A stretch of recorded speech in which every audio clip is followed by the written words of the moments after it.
I just kind of made a toy with my friend Ash here. Yeah, it started with the Ludum Dare and the theme being little guys. And we were like, what if there were little guys running around and they were making sounds? Sounds that are vague with this kind of application in mind. And I think it's really cool how we've managed to implement it. How do we get the sounds going? I'm trying to get the sounds going, but Oh, the I hear sounds ain't going. I'm hearing them. It just needs to be turned up a little bit. Troubleshooting. Ah, I see. Headsets. Please don't be too loud. Let's see how it does.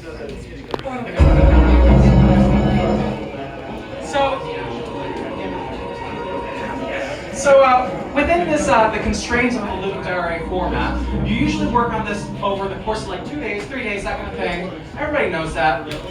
So instead, I just kind of slept most of those days or did other shit. And so I came up with the sounds that you hear right now with this kind of application in mind. I made Green Noise, which is a tracker software. It's just very interesting to me how we kind of came up with this. So from every point you see, there's a connection between the two. Based on how long and how distant those connections are, it fades between these different tracks that are looped at different intervals. And the longer the distances, the quieter the sounds. So it kind of takes like the shortest 4 or 5 distances. It inverts their length, so the shortest ones are the highest value. And then it does some like fall-off magic so that they're continuously falling off to 0 with the last sound. And then it normalizes it all. So in total, it's approximately the same volume. And as you can, the circle in the middle kind of represents the fraction of how much of each sound there is. And when they get louder, they kind of get panned to the center, so you don't have like a loud noise in your right ear the entire time. And when they're quieter, they are wherever the connection is on the screen. That's really fucking cool. It's a fun toy, isn't it? It's really cool. I envisioned playing a game separate to this. This is just a toy that you overlay on top, right? An idea that can be integrated into other things. It's fun. Anyway, I think that's all I have to say on this project. Thank you very much for listening. I appreciate it. Yeah! It shall be an HIO when it's ready. I feel like it needs a bit more sauce on top. A bit more judge, you know? Yes. Exactly. Notably, you can move them with your mouse. Oh, yeah. I love it. It's a cool thing. It's a cool little guy. And they all make different sounds. Have you released this or Not yet. We didn't have the time to release it, and it will be out at some point. It will probably show up in the Dirty Rex Discord. Yeah, for sure. If it isn't already there, I think I put the link to too many people. I don't think you're in the Dirty Rex Discord, but you will be joined soon. it. Oh! Okay, I'm that so might be. resourceful with your computer. Yes. One of the things I was gonna say is like a counterpoint to why not just make like a bunch of Perlin noises and use that to drive the volumes?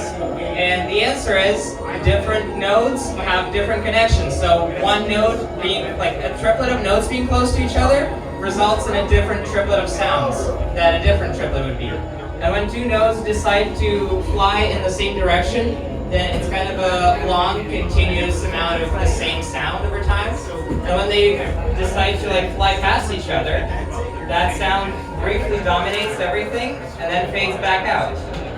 And also I think, it's actually a small desktop head that's not supposed to be that big, and they bounce inside of the constraints there. That is mostly it.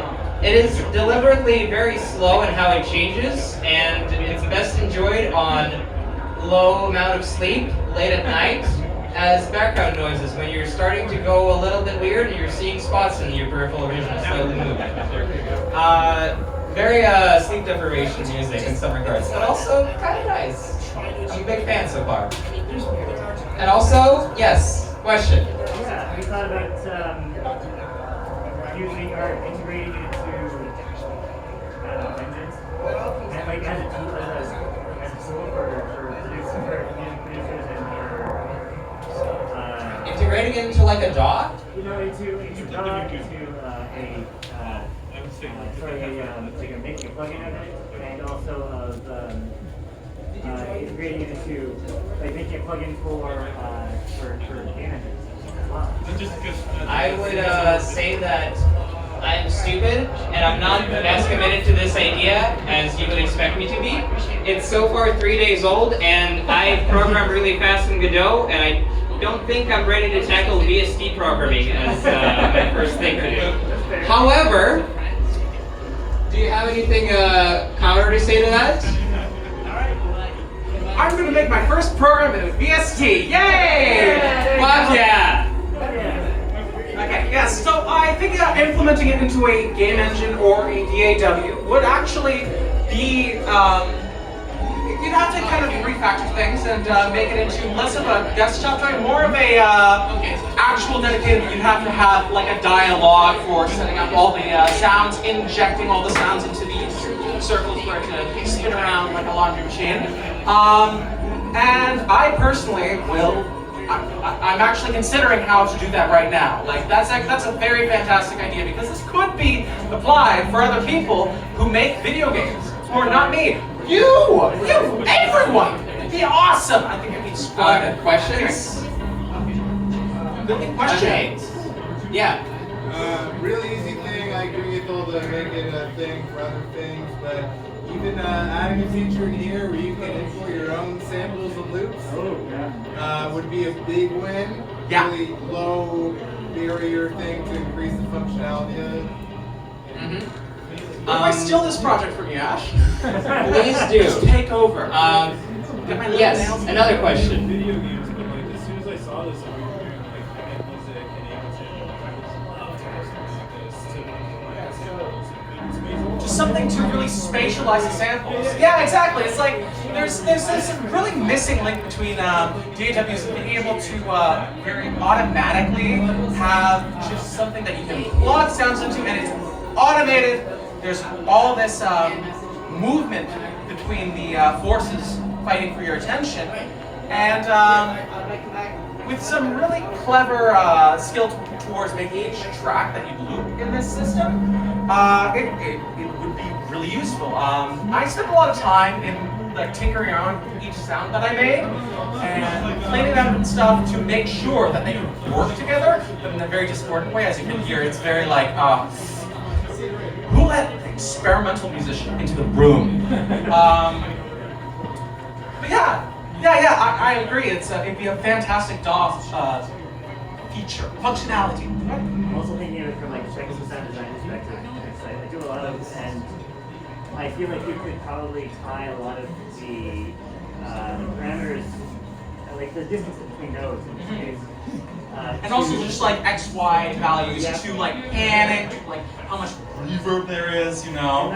It'd be a very fantastic system to just kind of throw shit at the wall with. Yeah, but also tying them to like actual game parameters in game. Oh, yeah. So tying things to, I don't know, if it's a racing game or something, it's on top of it, to speed, to your opponent's So now I've met speed him. or your own speed divided by your opponent's speed. You get freaky with it. You can have some mathematics. We've graduated high school. That'd be awesome, yeah. I can only count to 4. I'm That is I can awesome. only count to 3 actually, so I'm a little bit behind, but you know, I'll graduate soon.